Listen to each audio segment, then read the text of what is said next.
Hello tout le monde, j'espère que vous allez bien. Aujourd'hui on voit une partie pédagogique où je vous propose ma ligne secrète, celle que j'adore jouer contre les joueurs de Caro-Kann. Allez c'est parti, go. Allez c'est parti, on joue un italien qui est 1400, on va jouer E4. Ok, il joue la Caro-Kann avec C6, ce sur quoi je vous propose de jouer cavalier F3 suivi de cavalier C3, c'est la variante de cavalier contre la Caro-Kann qui est très dangereuse. Ok, dès prend E4, je reprends d'une pièce.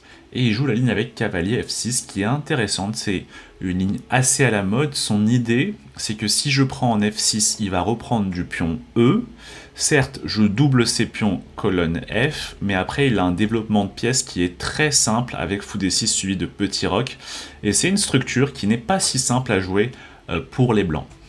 Ici, je vais jouer un coup que je peux jouer grâce au fait que j'ai retardé la poussée D4. Je vais jouer le coup Dame 2 et c'est en général ce qui gêne les joueurs de Caro-Kann et c'est notamment un des avantages d'avoir retardé la poussée D4.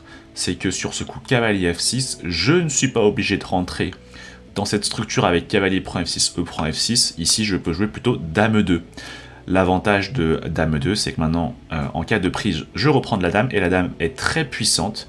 Et notamment, elle contrôle les cases de développement habituelles du fou C8.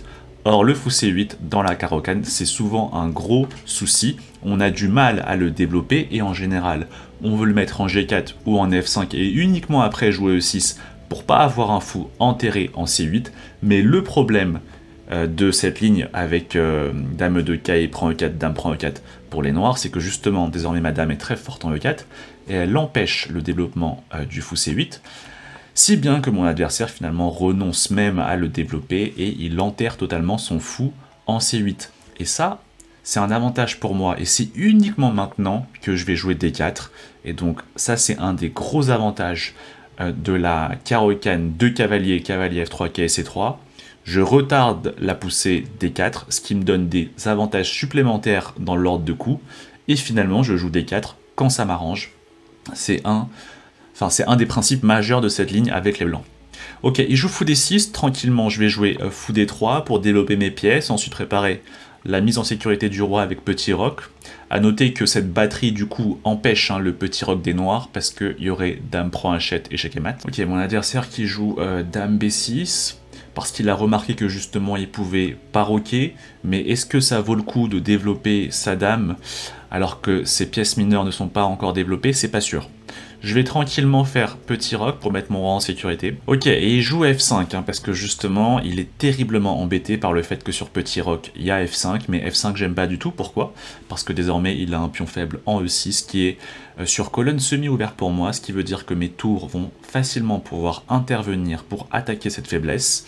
Et cette faiblesse, désormais, c'est très grave, parce qu'il n'y a plus le pion en F7 qui vient défendre ce pion, et donc c'est un pion extrêmement fragile sur une colonne en plus qui est ouverte pour moi. Donc je vais tranquillement reculer ma Dame en E2.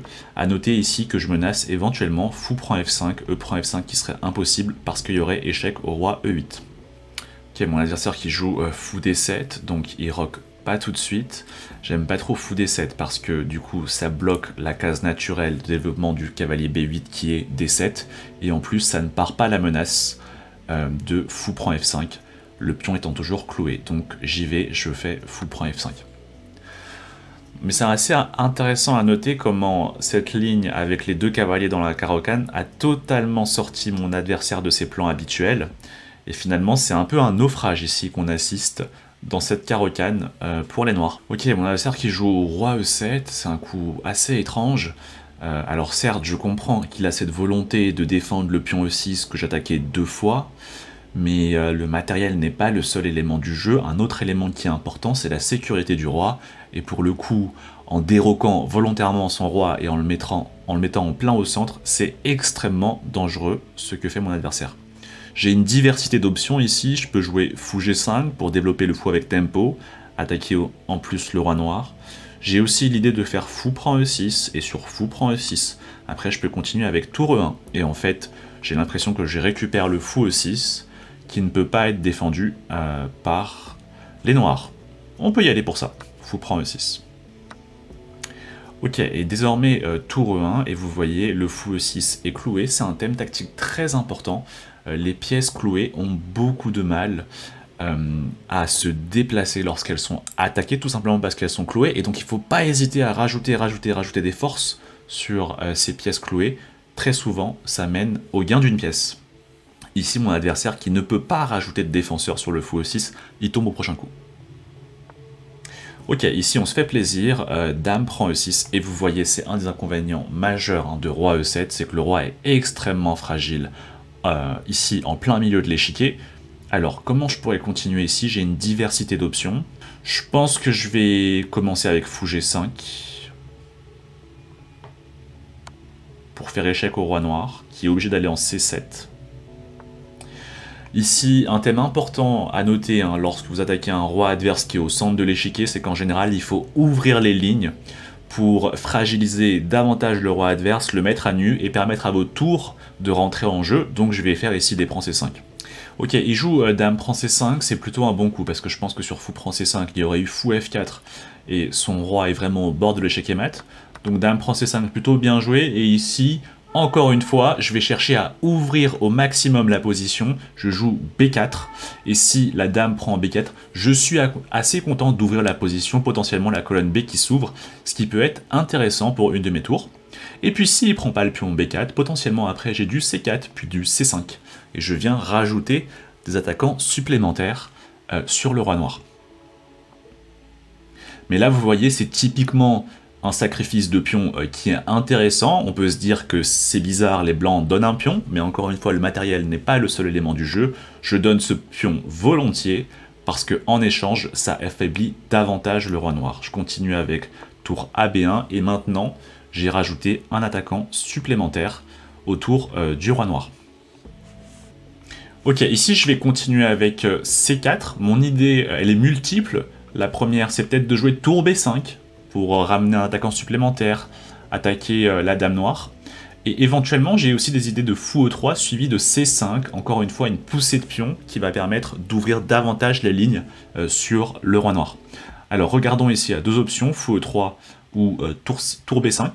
Je pense que je vais commencer avec tour B5. Donc comme ça, la dame noire est obligée de se déplacer, et ensuite je vais probablement suivre avec une poussée C5. Encore une fois, volontiers, je donne le pion C, j'aimerais bien qui disparaissent même de l'échiquier, parce que ça m'arrange d'avoir les colonnes ouvertes sur le roi noir qui est faible. Encore une fois, je privilégie la sécurité du roi adverse, je cherche à l'affaiblir, plutôt que de chercher à garder mon matériel supplémentaire.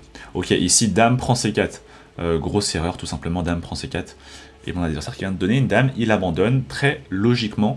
Ok, à votre avis, on est comment ici au niveau de la précision? Suspense, checkons ça. Ok, et on est à 90 ici de précision contre 70 pour mon adversaire, et bien sûr on peut checker ici la théorie. Donc vous voyez, contre la Caro-Kann, je recommande ici cette ligne qui est plutôt rare mais qui est quand même très à la mode, même à haut niveau. Je recommande de jouer la 2 cavaliers. Alors, ici, vous voyez sur D prend E4, cavalier prend E4, cavalier F6, je vous ai dit que l'intérêt justement d'avoir retardé D4, c'est que j'ai ici Dame E2. Pour comprendre pourquoi c'est intéressant, il faut comparer avec la ligne principale. Si j'avais joué directement D4, si maintenant mon adversaire fait D5 et que je fais cavalier C3, on continue avec D prend E4, cavalier prend E4 et cavalier F6. Et là, vous voyez, ici, la ligne principale, c'est cavalier prend F6, E prend F6, et c'est la fameuse structure dont je vous parle qui n'est pas si simple à jouer pour les blancs. Alors on pourrait se dire, oui mais là Julien, tu aurais aussi peut-être pu faire Dame 2, comme tu l'as fait dans la partie. Sauf que ici, Dame 2 ne marche pas du tout. Pourquoi? Parce qu'il y a tout simplement Dame prend D4 et je perds un pion. Vous voyez, c'est déjà -1 selon l'ordinateur. Et du coup, en ayant cavalier F3 plutôt que D4 sur la position, ça change tout. Parce qu'avec le cavalier en F3 plutôt que le pion en D4, je peux jouer librement Dame 2, et vous voyez, il n'y a aucun pion en D4 qui est en l'air. Et donc en fait, avec cette ordre de coup où je commence par les 2 cavaliers, sur cette ligne précise, je peux ici jouer Dame 2, ce qui devient possible parce que le pion D4 blanc n'est pas en D4 et donc il n'est pas en l'air, et du coup, ça me permet d'éviter cette fameuse structure qui est pas si simple à jouer avec les pions F doublés. Alors sur Dame 2, comment aurait pu continuer mon adversaire? Vous avez vu, sur cavalier prend E4, il y a eu Dame prend E4, et mon adversaire a eu un mal fou à développer le fameux mauvais fou C8 de la Caro-Kann. Les autres options pour lui, ça aurait été peut-être de chercher malgré tout à développer le fameux mauvais fou dès le début avec fou F5. Sauf que là, ça change tout. Pourquoi ça change tout? Parce qu'avec la dame en E2, maintenant, quand je prends en F6, il ne peut pas faire E prend F6, il ne peut pas retrouver la fameuse structure que les noirs aiment tant, il est obligé de faire G prend F6, tout simplement parce que E prend F6, impossible en raison du roi E8 qui est en échec. On voit ici un intérêt supplémentaire de dame E2. Alors il aurait aussi pu chercher à développer le fou en G4, mais ici c'est la même histoire, j'ai encore une fois cavalier prend F6 qui force G prend F6, et j'évite encore une fois la fameuse structure E prend F6. Et du coup mon adversaire qui a joué cavalier prend E4, et il s'avère que c'est le meilleur coup, sauf qu'il n'avait pas la suite en tête. Donc sur cavalier prend E4, dame prend E4, mon adversaire qui joue E6, et E6 est véritablement une sorte de renoncement, et ça va un peu à l'encontre de la philosophie de la Caro-Kann, où souvent on va chercher à développer le fou et uniquement après jouer E6 pour pas avoir le mauvais fou bloqué en C8. E6, voilà, vrai renoncement de la part de mon adversaire, déjà un très bel avantage pour les blancs. Et vous voyez maintenant le meilleur coup sur l'ordinateur, celui que j'ai joué, D4. Et on voit ici tout l'intérêt de commencer avec les deux cavaliers, c'est que du coup on peut économiser ce coup D4 et le jouer uniquement dans l'ordre qui nous intéresse. Bien sûr, mon adversaire, il n'aurait pas dû jouer E6, le coup principal ici commence avec Dame D5, c'est un coup qui est assez intéressant, ça propose l'échange de dames, et si j'échange les dames, l'avantage pour les noirs, c'est qu'ils viennent ramener un pion supplémentaire au niveau du centre, donc ils viennent regagner un peu d'espace, et ils gardent ensuite la possibilité de développer le fou en F5 ou en G4, et uniquement après jouer E6. Pourquoi ils peuvent le faire maintenant? Parce que la dame E4 a disparu. Et donc, fou F5, fou G4, qui redevient possible. Alors, sur dame D5, qui est le coup le plus précis, mais en même temps, j'ai envie de vous dire, si vous ne connaissez pas la position, dame D5 ne coule pas forcément de source. Donc ça montre aussi le potentiel un peu piégeux de cette ligne avec les deux cavaliers. Mais bon, sur dame D5, si jamais on vous la joue, je peux vous recommander plusieurs lignes. Soit fou D3, comme ça en cas d'échange, vous développez le fou avec gain de temps, soit vous renoncez à l'échange de dames et vous jouez quelque chose plus dans l'esprit comme dame F4. Les noirs continuent probablement avec quelque chose comme dame F5. Pourquoi dame F5? Parce que, encore une fois, si on sort le fou par exemple en F5, en se disant que c'est super, on a la dame D5 qui défend le fou F5, et donc le fou peut sortir et uniquement après on joue E6, malheureusement ici pour des raisons tactiques, ça ne marche pas, il y a fou C4 qui attaque la dame, et les noirs ont un mal fou à défendre le fou F5. Si par exemple ils reviennent en D7 pour défendre le fou F5, ici, aïe, fou prend F7, et en cas de prise, il y a une fourchette royale. Et donc c'est pour cela que sur dame F4, ici, le coup le plus précis, vous voyez, la théorie continue avec dame F5. Mais déjà, ça montre à quel point cette manœuvre que doit trouver les noirs, dame D5, dame F5, n'est pas forcément la première idée pour un humain. Et donc ça montre ici le potentiel de cette ligne des deux cavaliers, ce qui vous donne cette option de dame E2, et du coup vous évitez cette fameuse structure cavalier prend F6, E prend F6, qui n'est pas simple à jouer pour les blancs, et que en général les joueurs de Caro-Kann adorent jouer. Et donc voilà, c'est ma petite astuce du jour, je vous la recommande, cette ligne avec les deux cavaliers contre la Caro-Kann. On a vu ici une des lignes où on voit l'intérêt de retarder la poussée D4, et puis dans d'autres vidéos pédagogiques on verra d'autres parties sur cette ligne des deux cavaliers contre la Caro-Kann que je recommande fortement. Et si vous voulez voir une autre partie pédagogique sur la Caro-Kann, je vous mets le petit lien juste au-dessus. Et puis sinon, on se retrouve pour une nouvelle vidéo bientôt. Ciao, ciao!